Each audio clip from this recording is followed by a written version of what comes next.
Welcome to science and technology. আমি এখন এখানে একটা প্রবলেম দেখাবো। এটা ফিজিক্সের একটা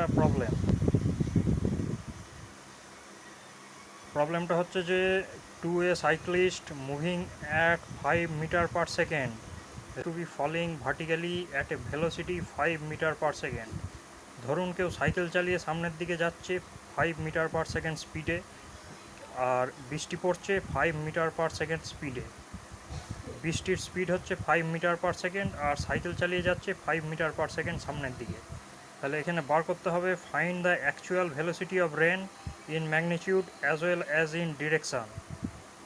মানে যে সাইকেল চালিয়ে যাচ্ছে তার পক্ষে বৃষ্টিটা কত স্পিডে তার গায়ে লাগছে সেটা বার করতে হবে, আর বৃষ্টিটা কোন অ্যাঙ্গেলে তার গায়ে লাগছে সেই অ্যাঙ্গেলটা বার করতে হবে। এটাই হচ্ছে প্রবলেম। এখানে ডায়াগ্রাম আছে। এটা যে ভেক্টরটা আমি রিপ্রেজেন্ট করছি এটা হচ্ছে সাইকেল চালিয়ে সামনের দিকে যাচ্ছে, এটা হচ্ছে এর স্পিড। আর বৃষ্টিটা যেটা পড়ছে ওটাকে বি ভেক্টর দিয়ে রিপ্রেজেন্ট করছি। দুটোর স্পিড কিন্তু একই, একটা সাইকেল চালিয়ে যাচ্ছে 5 মিটার পার সেকেন্ড আর বৃষ্টি পড়ছে 5 মিটার পার সেকেন্ড।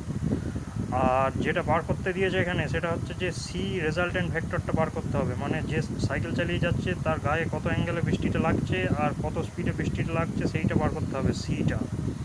তাহলে এখানে ভেক্টরের ফর্মুলা অ্যাপ্লাই করব। ট্যান থিটা হচ্ছে পারপেন্ডিকুলার বাই বেস। এই ট্রায়াঙ্গেলটাকে আমি যদি কনসিডার করি তাহলে এই ট্রায়াঙ্গেলের পারপেন্ডিকুলার হচ্ছে এইটা।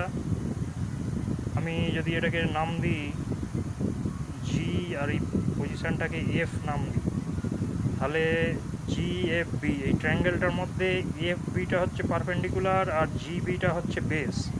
তাহলে এখানে পারপেন্ডিকুলার বাই বেস 5/5 1 হচ্ছে। আর ট্যান থিটার ফর্মুলা যদি আমি এখানে দুদিকে ইকুয়ালাইজ করি তাহলে tan theta equal to 45 degree, মানে ট্যান থিটা ইকুয়াল টু 1, তাহলে থিটা ইকুয়াল টু 45 ডিগ্রি।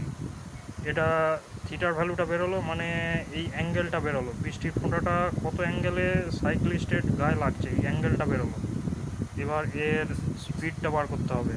তাহলে সি ইকুয়াল টু √5² + 5², মানে সি হাইপোটেনিউস। এই এর ম্যাগনিটিউড যদি আমি বার করতে চাই তাহলে perpendicular square plus base square, তাহলে 5² + 5² হচ্ছে 25 + 25, তাহলে 50 √ করলে 7.07 মিটার পার সেকেন্ড। এটাই হচ্ছে স্পিডটা বেরোলো। এটাই হচ্ছে এই প্রবলেমের সলিউশন। যদি কোনো ডাউট বা কোয়েরি থাকে কমেন্ট অবশ্যই লিখবেন, সঙ্গে থাকবেন, ভবিষ্যতে আরও ভিডিও পাবলিশ করব। এই প্রবলেমটা যেটা আমি পাবলিশ করলাম এটা হচ্ছে হায়ার সেকেন্ডারি লেভেলের একটা প্রবলেম। এই যে সায়েন্স যারা আছেন তারা এই প্রবলেমটা দেখতে পারেন। এটা হচ্ছে হায়ার সেকেন্ডারি লেভেল ফিজিক্সের একটা প্রবলেম।